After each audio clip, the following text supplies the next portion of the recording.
പലപ്പോഴും നമ്മൾ നാട്ടിൽ നിന്ന് ഖത്തറിലേക്ക് വരുമ്പോഴോ അല്ലെങ്കിൽ തിരിച്ച് നാട്ടിലേക്ക് പോകുമ്പോഴോ ഒരു സഹായം എന്നോണം മറ്റുള്ളവരുടെ ലഗേജോ ബാഗേജുകളോ ഒക്കെ കൊണ്ടുപോകാറുണ്ട്. പല അവസരത്തിലും അതിനകത്ത് എന്താണെന്നുള്ളത് നമ്മൾ തിരക്കാറില്ല. ഇനി തിരക്കിയാൽ തന്നെ അത് തുറന്നു നോക്കി ഉറപ്പ് വരുത്താറില്ല. ഇപ്പോൾ ഖത്തർ ആഭ്യന്തര മന്ത്രാലയം ഓർമ്മപ്പെടുത്തുന്ന ഒരു മുന്നറിയിപ്പുണ്ട്. മുൻപ് പറഞ്ഞിട്ടുള്ള ഒരു മുന്നറിയിപ്പ് തന്നെയാണ്, വീണ്ടും ഒന്നുകൂടി ഓർമ്മപ്പെടുത്തുകയാണ്. അതായത് ഉള്ളിലുള്ള വസ്തുക്കളുടെ വിവരം അറിയാതെ മറ്റുള്ളവരുടെ ലഗേജോ ബാഗേജോ കൈവശം വെക്കരുത്, അത് കൊണ്ടുപോകരുത്. അതിപ്പോൾ നിങ്ങളുടെ സുഹൃത്തുക്കളാവട്ടെ, മറ്റ് കുടുംബാംഗങ്ങളാവട്ടെ, അടുത്ത ആരുമായിക്കോട്ടെ, ഇനി അപരിചിതരുമായിക്കോട്ടെ.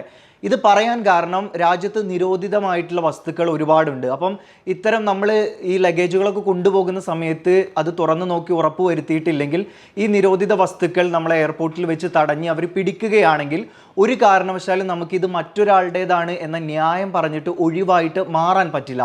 ഇതിൻ്റെ എല്ലാ നിയമ നടപടികളും ഇത് ആരാണോ കൊണ്ടുപോകുന്നത് അവർ ഏൽക്കേണ്ടി വരും. കൃത്യമായിട്ട് പറഞ്ഞാൽ അത് മറ്റൊരാളുടെ ലഗേജ് ആണെന്ന അവകാശവാദത്തിന് ഒരു വിലയും ഉണ്ടായിരിക്കില്ല.